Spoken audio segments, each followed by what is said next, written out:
Welcome to Trust Talks with BBB Serving CT. I'm Kristen Johnson. In business, Trust Talks and Better Business Bureau's mission is to enhance marketplace trust. In each one of our episodes, we hope to give you a better idea of what to expect, what to look for, and what to look out for, so you can spend your money wisely and avoid being scammed. Death. It's a topic we often avoid, but we shouldn't, whether it's discussing how we want our assets divided after we're gone or our final wishes. It's really one that's important to have with your loved one. And that's why we've brought on two experts in their fields to talk about how to broach this sensitive subject. Daniel Friedman is the CEO of Wealth Management Group of North America in Farmington, and Anthony Lucibello Jr. is an advanced planning specialist at Howard K. Hill Funeral Services in New Haven. Thank you both for being with us today. I really appreciate it. So many families don't have these discussions. I'm going to ask you both, why are they important? Daniel, start with you. The reason they're important is it isn't inevitable. I think the way that we discuss it with our subscribers is that they're actually loving conversations. Times of stress are when things can be difficult in families, and what is a bigger time of stress? When someone is incapacitated or you've lost them. So having those conversations before those things happen provides peace of mind to your family. And Anthony, we're going to talk about pre-planning your funeral. Why is that also an important discussion to have with your loved ones? As Daniel has mentioned, pre-planning allows the family to make decisions with the stress is not there. They haven't lost their loved one, so they have the opportunity to pre-plan, not under a time constraint of a lot of decisions being made in a very short amount of time to fulfill their loved one's wishes. It also allows for the entire family to kind of come together and meet and know exactly what their loved one's wishes are, mom or dad or brother, sister, or husband, wife, whatever it may be.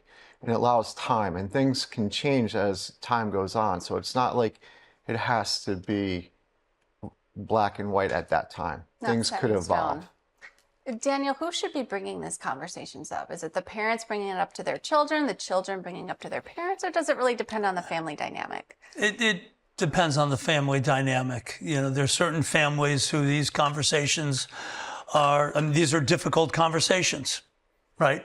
Talking about, so, you know, I've got 3 sons, talking about if something were to happen to me, who is going to make my medical decisions if I can't? Who is going to make sure my financial affairs are taken care of? We recommend that the parents have that conversation. First and foremost, if it's a couple, that the couple needs to have that conversation. If it's someone who's not in a couple relationship like myself, then I've made it pretty clear to my sons, they're all adults. When they weren't, I made it pretty clear to the people who are going to be trustees as to what I wanted to have happen. I didn't necessarily get into it with my sons when they were younger.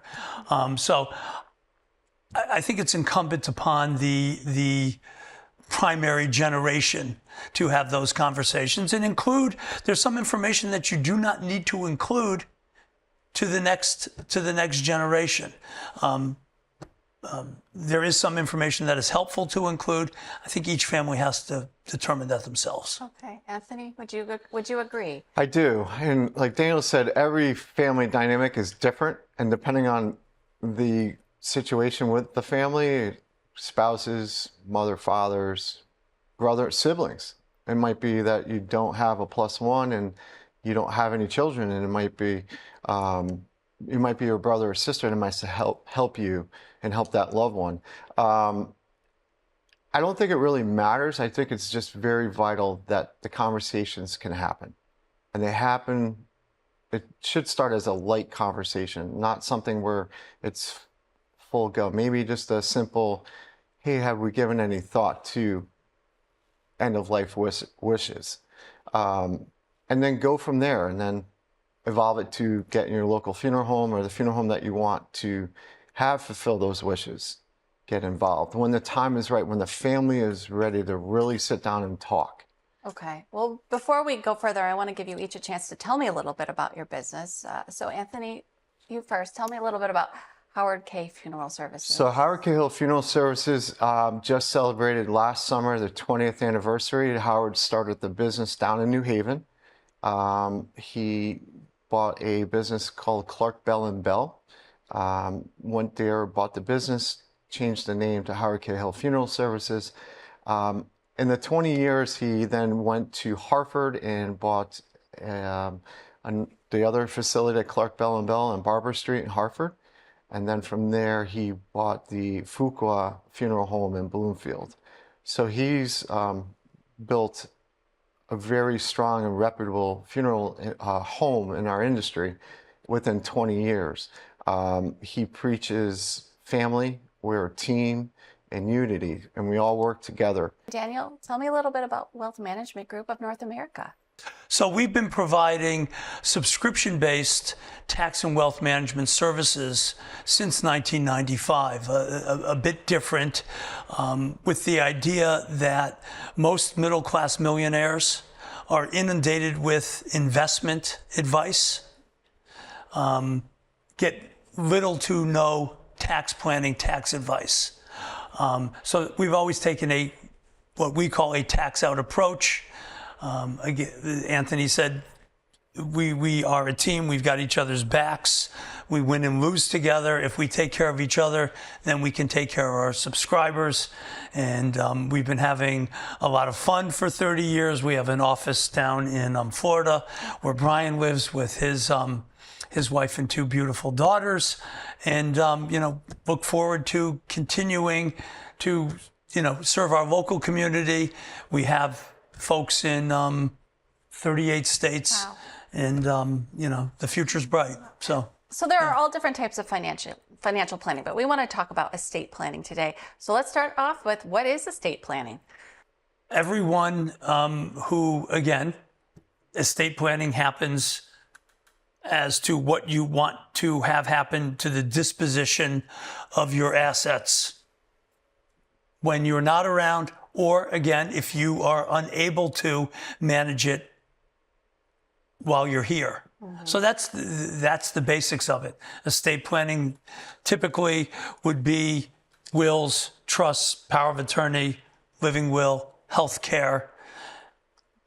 Depending on how complicated the estate plan is, then there's more robust things, but those are the basic things that would be covered in an estate plan. So then it's not the same as a will.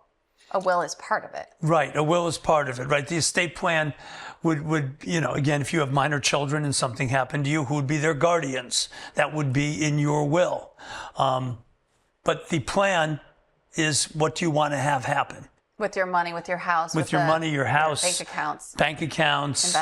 Investments, life insurance policies, beneficiary designations all go into that. Okay. Those are separate from what goes through your will. People often get that confused. How you title assets will impact what needs to be in the will. So there is some complications that may not seem to meet the eye initially. And then medical directives. And then, right, that's all part of the living will, health care, who can access your, with HIPAA, who can, you give people permission to look at your medical records, then you give permission to people to make medical decisions. It can all be the same. It can be different people having access to different responsibilities. What are the benefits of adding a living trust? Well, again, it depends on what your plan is and what you're trying to accomplish. A living trust in and of itself does not have a significance. A living trust, though, is one way to avoid probate. Probate is a public circumstance. Your living trust is private. It allows you to often protect assets. The living piece of it is that if I were to put assets into the Daniel J. Friedman Living Trust. I can then take them out if I wanted them. It is a revocable That was my next question. type of trust. Okay. Those people worry that, oh, now I don't have this money. What if I fall in hard times or I need it? But you can take it back. Okay, Right. You can get it out. That's good. What age should you create an estate plan? Do you, do you have children? Well, everyone has an estate plan if they don't have one with the state of Connecticut. Okay. Okay. That's probate? Yes. Okay. Right. The disposition of your assets. So once you own stuff, Okay. it's time to start looking at, estate plan, asset protection. That also goes into when you talk about trusts. So once you have stuff. Once you have a house or Yeah, have a house, right? Obviously, children, marriages, partnerships, all those types of things, personal and business-wise, go into what that estate plan is as to what is your estate. Okay, that makes sense. And then there's ongoing management of the estate plan, correct? Yeah, well, it's a living, we talk about living trust, right? Yeah. So every 5 or 6 years, unprovoked, when we talk to our subscribers, and we have strategic professionals in that space, lawyers, you don't need to have a lawyer to do your wills and trusts. Okay. We strongly recommend it. And then there's many reasons to do that. They're far more familiar, and it's certain language and process that validates the will. So in Connecticut, they need to be, signed by, witnessed by people who said I was competent to do this, who aren't going to partake in it. It has to be written. So getting an attorney involved is important. And right, what my wishes were when my sons were babies is different now that they're in their 20s and 30s. So I might want to make adjustments. Okay. There may be people who I have as successors who I don't want to or aren't around anymore. So these things often can be 30, 40, 50 years. Right? So, when I first did it, I was younger than I am now. I'm 60 now. Figure, 100, I've got a good run ahead of me. So there's 40 more years. So yes, this is an ongoing process. Things can change, acquire things, your wishes change, your family circumstance changes. All those circumstances need to be accounted for. You may have grandchildren. You may want to leave something to them now. Exactly. You didn't have them 20 years ago, Exactly. that sort of thing. Okay, that makes a lot of sense. Could you tell us on average how much it costs to create and maintain a trust? Again, it depends what goes into it. Okay. But typically, I would say and we're talking a pour over trust means your will, the assets from your will go into the trust. That whole with the sort of the basic estate plan with a living trust, which is different than an irrevocable trust. Those are more costly to maintain. Okay. I'd say, between $2,500, $4,000 with a estate planning attorney. Annually?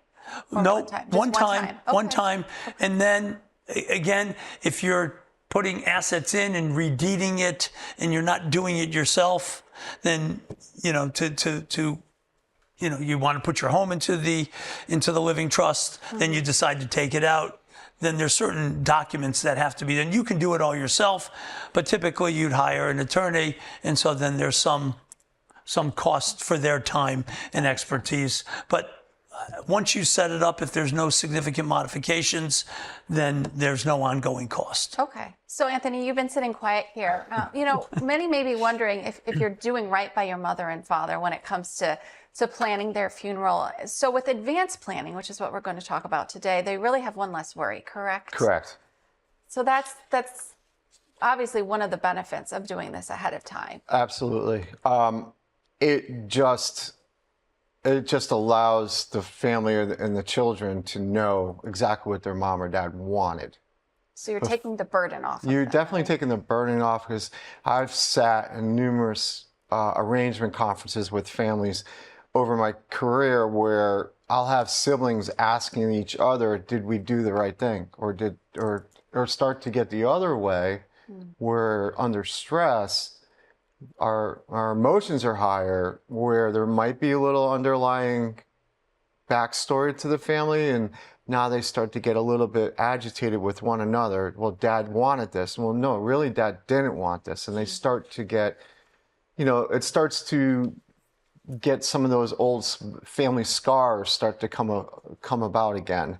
And doing it ahead of time with the mom and dad, if they're able to do it, it takes the burden off of the kids or the survivors. Whoever the survivors are, whoever the people making the final decisions, it definitely takes the burden off of them. And it's not just planning your funeral, but paying for it too. You can pre-fund it. Yes, you can pre-fund it with an annuity product. You can also pre-fund it with an insurance product. So you do have both. The money that is given to the funeral home by law has to be put in a third party. The funeral home cannot legally put those funds into their daily account. Okay. So it has to go into a fiduciary account. And then it's gaining interest over time. It does. It Okay. does. What are some of the other advantages of going this route? Some funeral homes will allow with the pre-funding the funeral itself, meaning using an annuity product or an insurance product, paying for it in full at 2025 cost compared to what happens in 2035 when it's needed. So the annuity product tries to offset the cost of inflation over time, and where funeral homes will lock in or freeze the cost of the funeral home charges, not so much the third-party charges. The third-party charges are charges that happen outside of the funeral home. It may be the cemetery or a synagogue or your church or your crematory. It might be flowers, things that you don't have control over the inflationary costs. And in that case, they're allowed the interest growth plus the principal towards that date. So if it was $500, let's say, to open a grave, and it happened over 10 years, there's some growth there. So they'll have the principal plus the interest on that $500 to use at today's cost. If today's costs are $625, they'll have that there. So really there are both emotional and financial advantages. Oh, 100%. There's great advantages of doing both. You talked about the fact that the funeral home cannot use the money that you are, pre-spending the money, that sort of thing. But we have heard stories, unfortunately, of funeral homes mismanaging money. So what do consumers need to be on the lookout for to make sure they're not being scammed? The number one thing is obviously to pick a reputable funeral home that's backed by BBB. Mm-hmm. And once you do sit down with that funeral home and the funeral director, you should and you have to receive a contract, either from the annuity company that the money is going into or the insurance company that the money is going to. And those contracts you sign, and you should have a copy of those, whatever it might be, insurance or an annuity product. If you find that the check is going, it gets a little strange because the checks are made out to the funeral home. But the funeral home is supposed to take the check accompanied with the contract and send it to that company. Mm. And then if you do not start to receive information back from that company, I would get concerned, because all the families that we have sign up, they get correspondence back from the company where the money is. And like I explained to the families, the annuity product we use is a local company here in Madison, Connecticut. The money is yours. It's not ours. The only time that we can access the money is when we have to render a service. So if you pick up and move to Florida, the money follows you, meaning that if you want to use a funeral home in Florida, it's still your money. It's your money with your name, your date of birth, and your social security number. It's not the funeral home's money. The only time we have access is when we have to render the service that is agreed upon. So you've gotten past the awkward conversations. Now, how do you start this process? And I know it can be very personalized. Go through the list of, once you start the process, what you can pick out, what you can pay for ahead of time. So that's a great question. And I've had families where they only want to do a very entry level and get their bio information down for the death certificate, and they just want to start funding it, and they will not pick out any merchandise or any services or any scripture or hymns or flowers or anything. And then there's families that want to, while we're here, let's just go through the entire process. And they can pick out everything from the moment that we take their loved one back in our care to the funeral home, all the way to the repast, the celebration, the luncheon or dinner or whatever it may be after the funeral is concluded. And you can pick out your casket or urn, your vault, your laid to rest if you want to go to a cemetery, if you want to be, scattered with your cremains, flowers, what type of flowers, what colors, scripture readings. Time of day even, right? You can even say, we have families that say, hey, we want 2 hours middle of the day and 1 o'clock service and a burial here, and we want to go here for a luncheon. And we have families that really get, you can fulfill, you can go through the entire arrangement, and just the only thing that the family will have to do when you leave, when you pass away, is just actually come back into the funeral home, sign the contract, which is called an at-need contract. Now it's a time of need. We have to, by law, we have to have you sign that contract, and they just have to pick out the day and the times. Now, you don't have to pre-fund. No. You can pick these ththings out without pre-funding. Correct. What is the average cost of a funeral these days? An average burial cost in Connecticut, statewide, because parts of the state are different, because we do butt up against New York, and that does increase the monetary value of certain things. Burial with a casket in the ground, I would say if you do not own your own grave, you're looking somewhere around $12,500. And what items are not included that you can maybe pick out ahead of time, but they're not included as far as paying for ahead of time? You can pay ahead for everything. But the only thing that the funeral home cannot control the inflationary costs is cemeteries, churches, municipality paperwork. Death certificates might go up, burial permits or cremation permits might go up. Those are state Connecticut regulated items. Gotcha. The medical examiner for cremation is a cost. Gotcha. Daniel, I was just talking to Anthony about scammers. We know scammers like to be where we're spending our money. When we're researching someone to hire for estate planning, what do we need to look for or watch out for? On any important purchase, and this is an important purchase if you're not going to do it yourself, and you don't have to hire anyone to do it, I strongly recommend it, would be Better Business Bureau, see what law firms are on there, a trusted person, a trusted advisor, make sure that it's reputable, that there's experience. To avoid scammers in general, follow your gut. If you sit down with someone and something just does not seem right, then listen to it and, thank you next and talk to someone else. Those are the ways to avoid scammers. We don't typically see most attorneys out there. There's, the law board and all this. Not that attorneys are people, and there's attorneys who are not doing the right thing. Yeah. But in this space, go to an estate planning firm that specializes in that. Are there any certifications or licenses that a person has to have to do this work? If it's an attorney, obviously. Yeah, that's true. There are certifications in the financial world. Okay. Again, the same would be that there's some who have certifications on the advanced estate planning rules and regulations. It does not necessarily mean that they are experts in that field. They pass the test, or they pay the, few $100s a year to maintain the certification.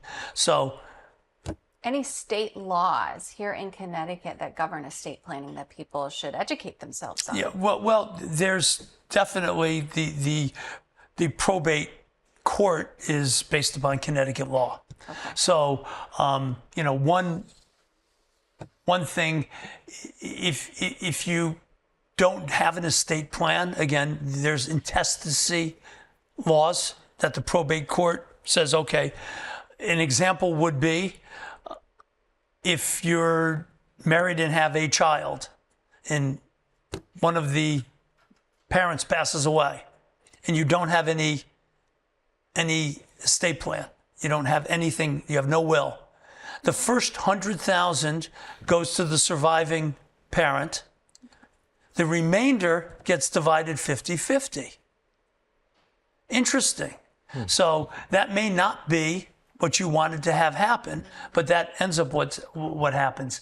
A whole bunch of things on conservatorship. If you have a power of attorney, you can avoid having to go to the probate court. There's the probate court for a minor child, who's going to be the guardians, a whole variety of rules and regulations that are specific, probably similar to other states, but specific to Connecticut. So one thing is, if you move to Connecticut, you don't need new wills and documents per se.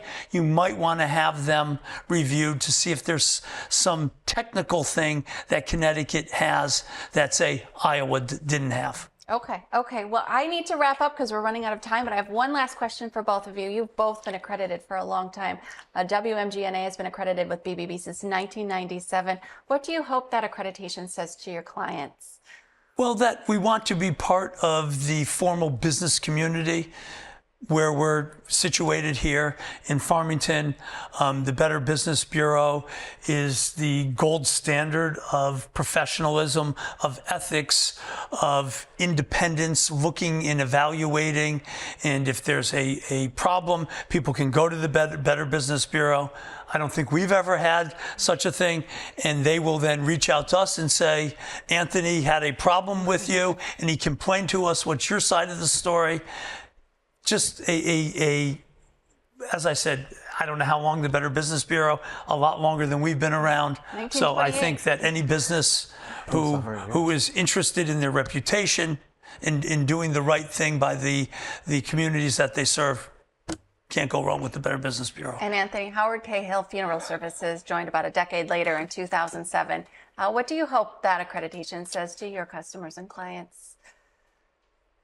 Peace of mind, that they know that we're going to do right for not only them, but their loved one. They're entrusting us with their loved one's last wishes, their send-off, their going home ceremony. Like Daniel said, just the limelight that comes with the Better Business Bureau, it just gives you a little bit more, that gives the consumer more a reassurance that they're a reputable company. They are going to take care of not only us, our entire family, but their deceased loved one, and that there's not going to be any sort of funny business. I hate to use that word, but there's not going to be any, and if they do have a problem, they can always go to you, then they can come to us, and then there's a complaint, they have somewhere they can stand behind. Well, it's been an honor to have both of you as experts here today to help us walk us through this. Hopefully this advice can help turn what could be an awkward conversation into something more productive, providing peace of mind and ensuring your wishes or those of your loved ones are honored. And we thank you for joining us for this episode of Trust Talks.